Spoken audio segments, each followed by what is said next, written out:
Often, our beliefs help to define and support our sense of identity.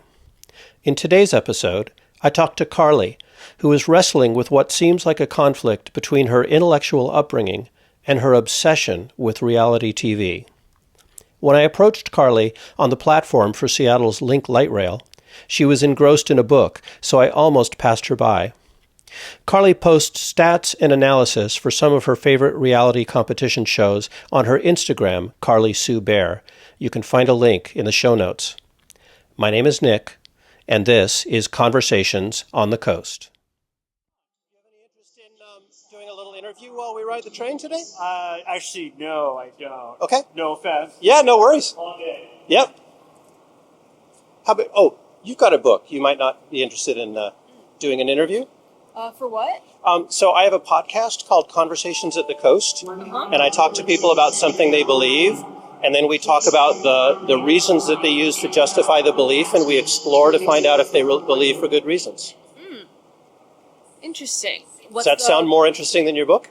What's the podcast called again? It's called Conversations on the Coast, and it's on Conversations. YouTube. So if you search YouTube for Conversations on the Coast, you'll find me. It's part of a channel called Sound Epistemology. Say hello to a new way to get around. The one line to Liquid Station from Shoreline. It's now. I mean, I guess the question is, are you willing to go on the train? Yeah, that's what I do. I'm actually on my commute home. Okay. There's a whole community of people who do these chats. It's a conversational structure called street epistemology, where epistemology is the study of knowledge. And so we help people explore the reasons behind their belief. And a lot of people just do it they set up in some public location. They've got chairs. A lot of the time they film it for YouTube. I have my friend who runs the Sound Epistemology channel. He's come out and filmed me on a bunch of occasions. And then I figured out, if I just have an audio recorder and I do this kind of man on the street style, sometimes I get more interviews this way than I do, sitting there with a sign that says, "What do you believe and why?" Yeah. What's the religious angle? There doesn't have to be a religious angle. I don't have any religious belief. Okay.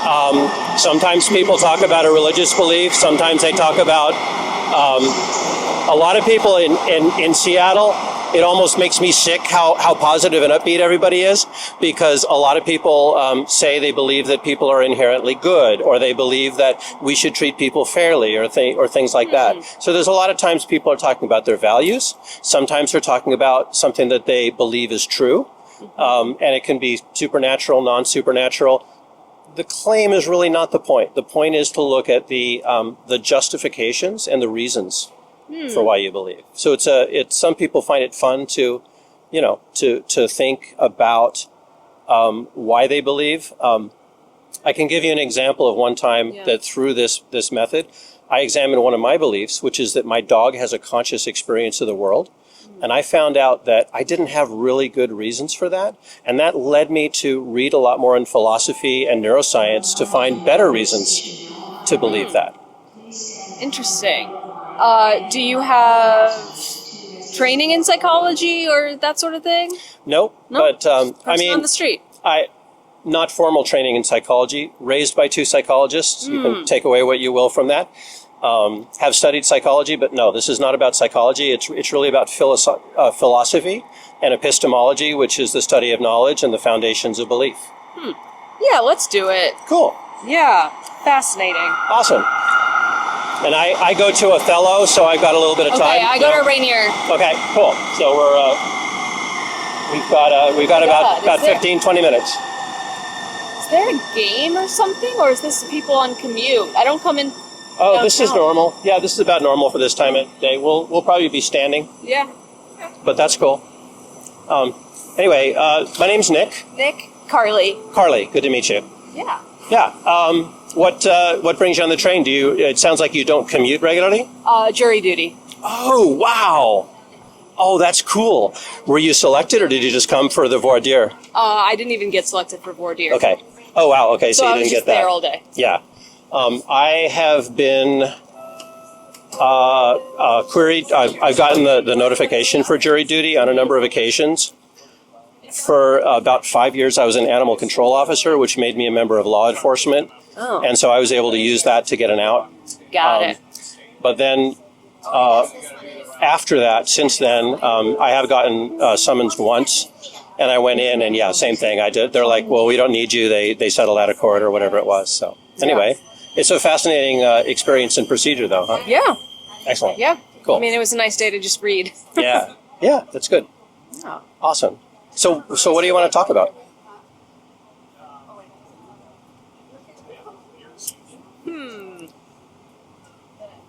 Let me give you another option. Yeah. If there's something that you're not comfortable talking about out loud, there's a version of this where you can not tell me what the claim is, and we can just talk about the reasons. It's called a hidden claim. Interesting. No, I'm fine. Cool.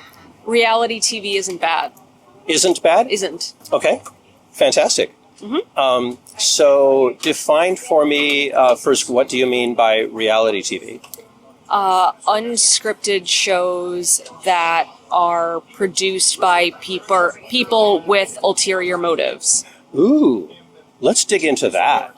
So tell me about the ulterior motives. Money. Okay, so you're saying they are. Waiting for the exit. Straight up. Let's make a rush on the seats. So sorry. No, go through. You're here to ride the train. So when you say ulterior motives, you're saying, well, I don't want to put words in your mouth. Tell me more about that. Yeah, they mean like money, or that they have a goal to get a story, and so by being a producer, they're going to ask questions, and they are not going to be objective necessarily. Okay. And when you mean they don't want to be objective, what is that? Where are you with that? They are making TV, movies, documentary. The Yeah. idea is usually to find a compelling story. Okay. Whether it's a story from, life, like following people in their daily lives, or Yeah. a manufactured show like Survivor. Okay. So your claim was that it's not bad, right? Which is like a negative claim. So But I'm not Why do saying you- it's good. yeah. So why do you phrase it that way, that it's not bad? Is there some underlying assumption that it would be bad? Yes. So there are a lot of people who see reality TV as exploitive, which it can be. Okay. They see it as trash because there isn't a story going in. It's not art for art's sake. Okay. Right, so it's not like pure, it's not a documentary. There was also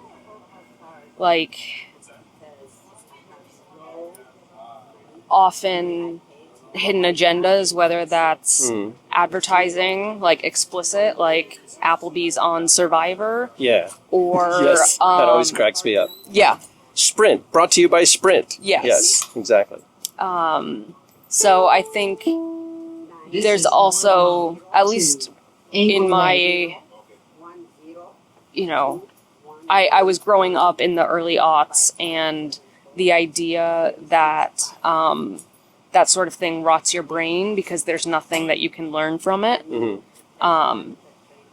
So yeah, the reason why I say it's not bad is that because I think there's a belief that I think is now changing, but is, or at least used to be, that it is bad. Okay. So you said something interesting in there, which was you contrasted reality TV with documentaries. And you described documentaries as pure. Can you kind of unpack that a little? Like, can you contrast for me the way you see a reality TV show and the way you see a documentary? Yeah, so I don't see documentaries as pure. I'm just reading a book right now, and some of the people who have worked on both documentaries and reality shows sort of talk about the difference in the arts of the two.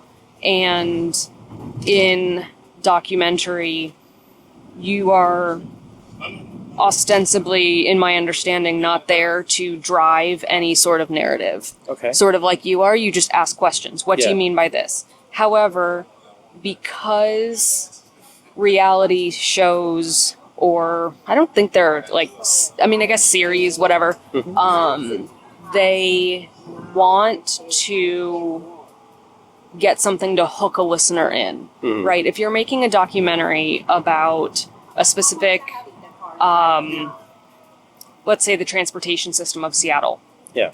Right? Like, yes, you're going to want to find the story, but the sorts of people who are drawn to this, they're going to be drawn to it anyway because they're interested in urban planning. They're interested in environmental causes, right? So there's already like a built-in audience, but depending on the show, like, they need a hook as to why I should watch these people who I don't know either play a game or live their lives. Yeah. Right? So the producers, when they're asking questions, are doing so with the purpose of trying to see where I'm coming from. Okay. And like how maybe, you know, once they have information from other people, how that can then play into how I then react to questions. Do you feel that documentaries don't craft a narrative or craft a story? No, they definitely do. Okay. So I'm having trouble, like, differentiating. Like, I kind of hear what you're saying, but I also hear you saying very similar things. So could you tell me more about that? Actually, let's put a pin in that for a sec, because you mentioned you were reading a book about this. Yeah. Is this belief spurred by stuff that you're reading now? No, I am reading it because of how important it is in my life. Oh, nice. Tell me about the importance of this to your life. It is my hobby. So I, in the pandemic, and I think it's interesting because it also kind of ties into something I literally just read in the last like hour sitting in the jury assembly area. Yeah. But I basically found reality TV in the pandemic. Okay. And I have now watched all of Survivor. Now, when I say all, I mean UK, I mean South Africa, Nice. Australia, and New Zealand. That's the circle for me. I have watched all of The Circle. Me too. I do data collection on The Circle, Wow. on Alone, on Survivor, on on TV shows. Food shows, Tournament of Champions, and Top Chef. Like I do data analysis for fun on these shows, Nice. and Okay, so hang on. I want to pause this section because I'm going into fanboy mode. So let me take myself out of fanboy mode and go back into epistemology mode. So we were talking about the differentiation between documentaries and reality shows. Can you crisply define the difference, and qualitatively, what's that difference that you're describing?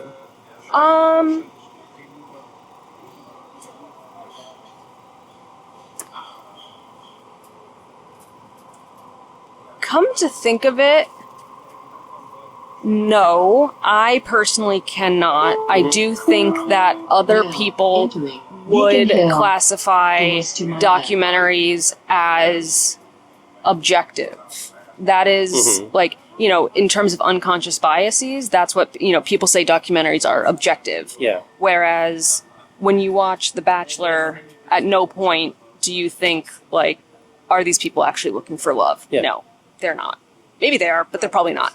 Right? So it's not objectively a show about dating anymore. And so I think there's some element of socialization around what is intellectual and what isn't, what is objective and what isn't. Yeah. And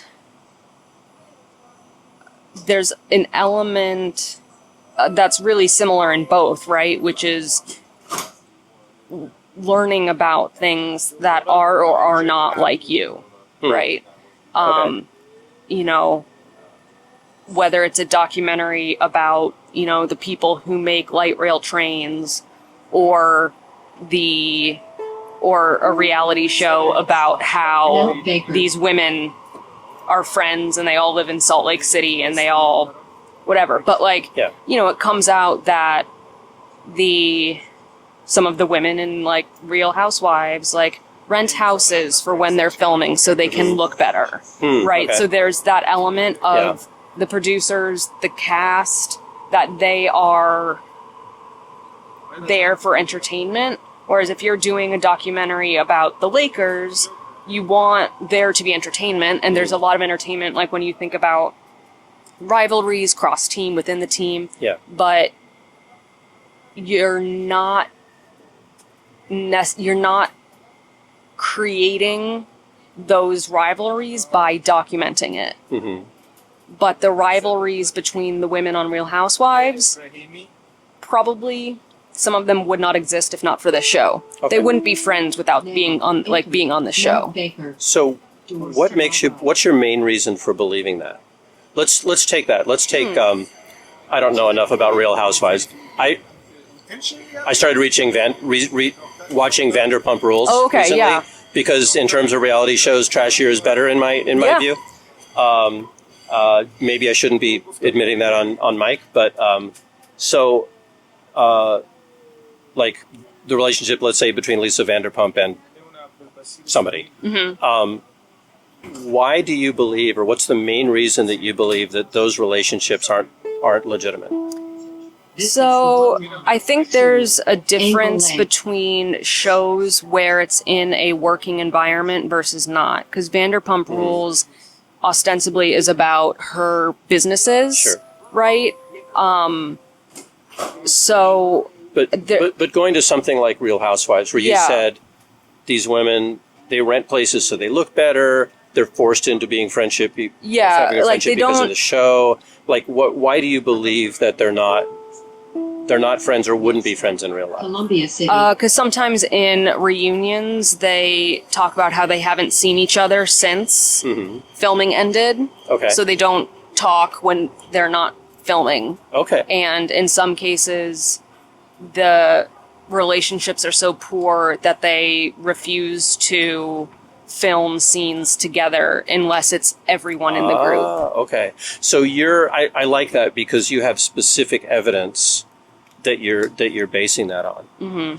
Do you think that all relationships within reality shows are fabricated, or do you believe that there's a mix? No, I think there's a mix. Okay. And even like among the crew, like crew and cast, and then within the cast, like there's definite bonding that happens. Like, you know, first thing that comes to mind is like real life showmances. So America and Corey from Big Brother, Amber and Rob from Survivor, like they came out of these shows and they wouldn't have met if not for these shows. Okay. But like the friendships-ish that could be created between cast and a producer or crew, there's an element of one-sidedness that is a specific type of relationship, but isn't a reciprocal relationship. Okay. So I guess when I say relationships, I mean reciprocal.